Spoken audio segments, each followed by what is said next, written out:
तो हेलो दोस्तों, कैसे हो आप सब। आज की इस वीडियो में हम जो डिस्कस करेंगे वो करेंगे arrest and right of arrested person. तो अगर अरेस्ट की बात करें तो अरेस्ट होता है बेसिकली अरेस्ट जब कोई इन्वेस्टिगेटिंग अथॉरिटी या पुलिस अथॉरिटी जो बेसिकली जो होता है उसमें जब किसी एक इंडिविजुअल के जो राइट टू फ्रीडम और राइट टू लाइफ रेस्ट्रिक्ट कर रही होती है तो उसे बोल देते हैं अरेस्ट। तो अरेस्ट बेसिकली एक राइट टू फ्रीडम और right to life and liberty है, उस पर जो रिस्ट्रिक्शन होती है उसी को हम अरेस्ट बोल देते हैं। ये पुलिस ऑफिसर जब किसी इंडिविजुअल को अपनी कस्टडी में ले लेता है तो उसे हम बोल देते हैं अरेस्ट। अब पुलिस अरेस्ट कब कर सकती है, अरेस्ट का प्रोसीजर क्या होता है और राइट ऑफ अरेस्टेड पर्सन क्या होता है वो मैं आपको बता देता हूँ। तो पुलिस अरेस्ट कब कर सकती है, सबसे पहला क्वेश्चन, पुलिस अरेस्ट तब कर सकती है जब किसी एक पर्सन ने कोई भी कॉग्निजेबल ऑफेंस किया हो। तो कॉग्निजेबल ऑफेंस ऐसा ऑफेंस जिसमें पुलिस डायरेक्ट कॉग्निजेबल ऑफेंस के लिए कॉग्निजेंस ले सकती है। सपोज करो किसी ने मर्डर कर दिया, किसी ने डकैती करी है, या किसी पे ऐसा कोई भी ऑफेंस का एक्विजिशन है कि उसने ऐसा कोई ऑफेंस किया जिसमें पनिशमेंट 7 साल से ज़्यादा, तो पुलिस जाके उसको डायरेक्ट अरेस्ट कर लेगी। क्यों करेगी अरेस्ट? कि जैसे ही पुलिस एफआईआर करती है तो पुलिस के पास इन्वेस्टिगेशन का प्रोसीजर इन्वेस्टिगेशन की पावर आ जाती है। किसके पास? पुलिस के पास या इन्वेस्टिगेटिंग अथॉरिटी के पास। सपोज करो एक किसी भी टेरिटरी में कोई भी एक ए का मर्डर हो जाता है और बी के अगेंस्ट में एक्विजिशन है कि बी ने वो मर्डर किया है। तो जैसे ही पुलिस को पता लगता है कि बी ने वो मर्डर किया है तो पुलिस क्या करेगी, पहले एक एफआईआर रजिस्टर करेगी, जाके पुलिस को उठा लेगी, उसको जाके बी को घर से उठा लेगी पुलिस। तो पुलिस जब घर से उठाएगी तो क्यों उठाएगी? इन्वेस्टिगेशन की पर्पज़ से।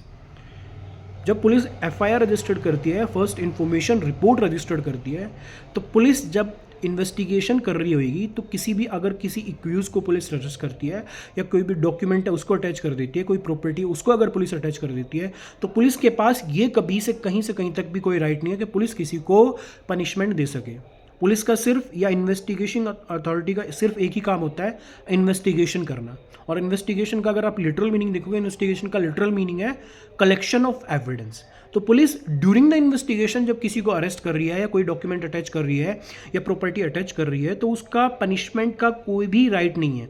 वो सिर्फ और सिर्फ क्यों करती है? वो इसलिए करती है कि उसे कलेक्शन ऑफ एविडेंस करने, पुलिस को उसे बेसिकली एक पुलिस रिपोर्ट तैयार करनी है। और उस पुलिस रिपोर्ट को एफआईआर रजिस्टर होने के बाद पुलिस ऑफिसर एक पुलिस रिपोर्ट तैयार करता है और उसको सबमिट करता है जुडिशियल मजिस्ट्रेट के सामने। लेकिन एफआईआर होने के बाद और पुलिस रिपोर्ट सबमिट करने तक पुलिस ऑफिसर के पास राइट होता है कि वो इन्वेस्टिगेशन करे, वो जो ऑफेंस हुआ है उस ऑफेंस के पीछे रीज़न क्या है, किसने ये ऑफेंस किया है और इस ऑफेंस में किस पर्टिकुलर इंडिविजुअल का क्या नुकसान हुआ है, किस आर्टिकल का क्या नुकसान हुआ है, उस सब की स्टोरी को पुलिस ऑफिसर उस पुलिस रिपोर्ट में लिख के जुडिशियल मजिस्ट्रेट को दे देता है। तो इन्वेस्टिगेटिंग अथॉरिटी या पुलिस जब भी इन्वेस्टिगेशन कर रही होती है, अगर कॉग्निजेबल ऑफेंस है तो उसमें तो पुलिस डायरेक्ट ही उठा लेती है। लेकिन अभी क्या हुआ है कि अब ये देखो, अगर हम बात कर रहे हैं अरेस्ट की, तो अरेस्ट मैंने जैसे आपको बताया है कि अरेस्ट आपके राइट टू फ्रीडम जो आर्टिकल 19 में है या right to life and liberty जो आर्टिकल 21 में है उसको रेस्ट्रिक्ट करता है। तो अगर अरेस्ट की बात करें, कोई इंडिविजुअल अरेस्ट हो रहा है तो आर्टिकल 22 में हमें राइट ऑफ अरेस्टेड पर्सन दिए हुए हैं। तो आर्टिकल 22 जब पढ़ोगे तो उसमें पहला राइट ऑफ अरेस्टेड पर्सन है कि जब पुलिस किसी को अरेस्ट कर रही है तो विद इन 24 आवर्स उसे प्रोड्यूस करना पड़ेगा जुडिशियल मजिस्ट्रेट के सामने उस अरेस्टेड पर्सन को। तो अरेस्टेड पर्सन को बेसिकली क्या होता है कि 24 घंटे के अंदर अंदर उसे प्रोड्यूस करना है पुलिस को, जुडिशियल मजिस्ट्रेट को। अगर वैसा प्रोड्यूस नहीं कर रही है तो पुलिस के अगेंस्ट में हम क्या कर सकते हैं, रेट ऑफ हेवियस कॉर्पस पे ला सकते हैं। इवन जो अरेस्ट है वो अनरीजनेबल, जिसे बोलते हैं अनलॉफुल कन्फाइनमेंट में चली जाएगी।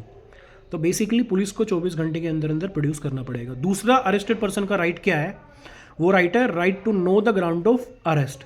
जब अरेस्टेड पर्सन को, किसी पर्सन को, इंडिविजुअल को अरेस्ट करते हैं तो पुलिस उसे बताएगी तो सही भैया हम तेरे को उठा रहे हैं तो इस ऑफेंस में उठा रहे हैं। तो अरेस्ट का ये रीज़न है। तीसरा, right to get examine by medical practitioner. जब पुलिस किसी को उठाती है तो उसे बेसिकली उस पर्टिकुलर इंडिविजुअल के पास राइट होते हैं कि उसे में जो मेडिकल प्रैक्टिशनर है उससे एग्जामिन करवाए। थर्ड राइट है कि अगर पुलिस ने किसी को भी बेलेबल ऑफेंस में उठाया, मैं बोल रहा हूँ नॉन बेलेबल नहीं, बेलेबल ऑफेंस में, तो पुलिस को उस इंडिविजुअल या उस अरेस्टी को या अरेस्टेड पर्सन को बताना पड़ेगा कि हम जो आपको अरेस्ट कर रहे हैं वो बेलेबल ऑफेंस में कर रहे हैं और आपके पास पूरा राइट है कि आप अगर बेल जो पर्सनल बॉन्ड या श्योरिटी अगर दोगे तो हम आपको छोड़ देंगे, तो बेलेबल ऑफेंस में। Third right. फोर्थ राइट कि उस पर्टिकुलर इंडिविजुअल को पुलिस बताएगी कि आपके पास पूरा राइट है कि आप अपने आप को रिप्रेजेंट करवा सकते हो लीगल प्रैक्टिशनर से, या जिसे बोलते हैं एडवोकेट से आप अपने आप को रिप्रेजेंट करा सकते हो। अगर आपको आपके राइट नहीं पता है तो आपको आएगा कोई एडवोकेट रिप्रेजेंट कर देगा, आप हायर कर सकते हो किसी भी एडवोकेट को। और जो उसके बाद नेक्स्ट राइट है वो है, इसे हम बोलते हैं right to know the ground of arrest.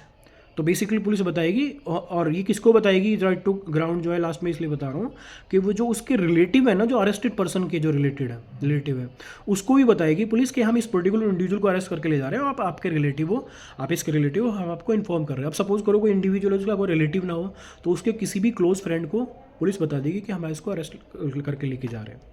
अब ये कंट्रोवर्सी क्यों हुई है और मैंने क्यों राइट ऑफ अरेस्टेड पर्सन बताएं, तो देखो right of arrested person both ये आपके फंडामेंटल राइट्स भी हैं, और फंडामेंटल राइट्स की बात करें इसलिए क्योंकि आर्टिकल 22 में दिए हुए हैं, और आपके लीगल राइट भी क्योंकि ये सीआरपीसी में भी थे और अभी भारतीय नागरिक सुरक्षा संहिता में भी ये आपके राइट है। तो जो मैंने आपके ये अब आर्टिकल 22 के राइट बताएं, इसी को जो लेजिस्लेचर है उसने भारतीय नागरिक सुरक्षा संहिता में लीगल राइट बता दिया। तो आपको यही सारे राइट आपको बीएनएसएस में मिलेंगे, और यही सारे राइट आपको आर्टिकल 22 में भी मिलते हैं, ये सारे के सारे राइट आपको। लेकिन अभी है क्या कि ऑनरेबल इलाहाबाद हाई कोर्ट की एक जजमेंट आई है जिसमें ऑनरेबल इलाहाबाद हाई कोर्ट ने सेक्शन 35 का डिस्कशन किया, सेक्शन 35 ऑफ बीएनएसएस भारतीय नागरिक सुरक्षा संहिता। उसमें ऑनरेबल इलाहाबाद हाई कोर्ट ने बोल दिया कि अगर पुलिस किसी को अरेस्ट कर रही है तो ऐसे किसी ऑफेंस में पुलिस अरेस्ट नहीं करेगी जिस ऑफेंस में, सपोज करो ए ने कोई ऐसा ऑफेंस किया है जिसमें पनिशमेंट 7 साल से नीचे है, तो पुलिस डायरेक्ट जाकर उसे अरेस्ट नहीं कर सकती। ये सेक्शन 35 में ऐड कर दिया है। और ये क्यों ऐड किया है कि अगर पुलिस हर किसी माइनर ऑफेंस में किसी को अरेस्ट करना स्टार्ट कर देगी तो पुलिस के पास जो अनलिमिटेड पावर हो जाएगी, तो पुलिस उसका हो सकता है, या कोई भी इन्वेस्टिगेटिंग अथॉरिटी हो सकता है कहीं ना कहीं उसका मिसयूज हो रहा हो। तो इस कंडीशन में सेक्शन 35 जो भारतीय नागरिक सुरक्षा संहिता में ऐड कर दिया, वो ऐड किया है एक जजमेंट थी जिसका नाम है DK Basu versus state of west Bengal. DK Basu versus state of west Bengal में ऑनरेबल सुप्रीम कोर्ट ने बोल दिया था कि जब हम किसी के अगेंस्ट में एफआईआर रजिस्टर्ड करते हैं तो ज़रूरी नहीं है कि हम उसको हर ऑफेंस में अरेस्ट करने जाएंगे, क्योंकि ड्यूरिंग द इन्वेस्टिगेशन जब पुलिस या इन्वेस्टिगेटिंग अथॉरिटी किसी को अरेस्ट कर रही होती है, ध्यान से सुनना, तो उसके पास कहीं से कहीं तक भी राइट कंक्लूजन का नहीं है, उससे कहीं पुलिस ऑफिसर या जो भी इन्वेस्टिगेटिंग अथॉरिटी है किसी को पनिशमेंट नहीं दे सकती। वो सिर्फ और सिर्फ इसलिए अरेस्ट कर रही होती है क्योंकि उसको पास एक राइट है प्रॉपर इन्वेस्टिगेशन का, और प्रॉपर इन्वेस्टिगेशन में हेल्प के लिए वो उस इंडिविजुअल को अरेस्ट करके जेल में डाल देती है जिसकी स्टेटमेंट बहुत ज़्यादा ज़रूरी है। या वो पर्टिकुलर इंडिविजुअल जिसने ऑफेंस किया है वो रिपीट ना कर दे उस ऑफेंस को, या वो एब्सकॉन्ड ना हो जाए। तो इस कंडीशन में पुलिस क्या करती है, किसी को भी अरेस्ट कर देती है और जेल में डालती है, पुलिस कस्टडी में ले जाती है। और पुलिस कस्टडी में कितनी देर तक लग सकती है, 24 घंटे के अंदर। फिर उसे क्या करना पड़ेगा, जुडिशियल मजिस्ट्रेट के सामने प्रोड्यूस करना पड़ेगा। अब जुडिशियल मजिस्ट्रेट से पुलिस ऑफिसर उसकी पुलिस कस्टडी दोबारा लेंगे। तो जुडिशियल मजिस्ट्रेट के पास पूरी अथॉरिटी है, वो चाहे तो 24 घंटे से ज़्यादा पुलिस कस्टडी दे ही ना, वो क्या करे, जुडिशियल कस्टडी में या जेल में जिसे भेज सकता है। लेकिन अगर उसे पुलिस को 24 घंटे से ज़्यादा पुलिस कस्टडी या पुलिस स्टेशन में किसी को रखना है तो उसे जुडिशियल मजिस्ट्रेट की परमिशन लेनी पड़ेगी। तो ये हो गया राइट ऑफ अरेस्टेड पर्सन।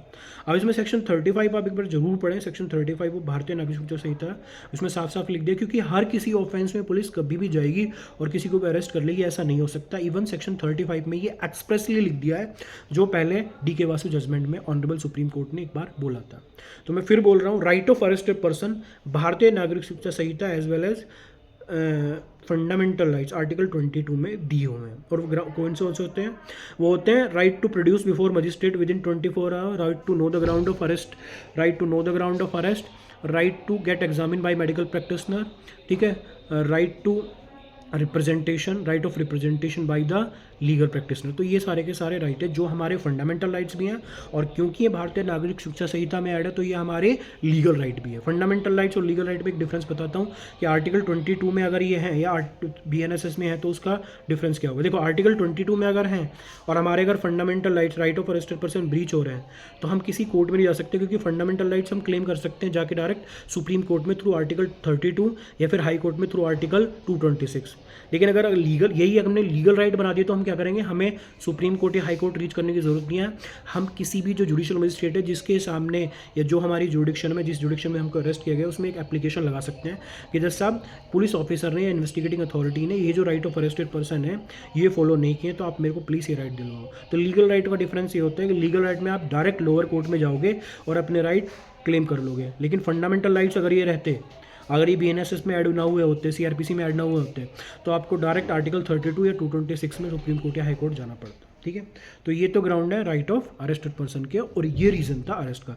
तो अरेस्ट का रीज़न है इन्वेस्टिगेशन, और राइट ऑफ अरेस्टेड पर्सन आपके फंडामेंटल राइट्स भी हैं और आपके लीगल राइट भी हैं। ठीक है दोस्तों, तो मिलते हैं नेक्स्ट वीडियो में ऐसा ही कोई टॉपिक पे। बेसिकली मैं BNSS के टॉपिक को ही कवर कर रहा हूँ। ठीक है, थैंक यू।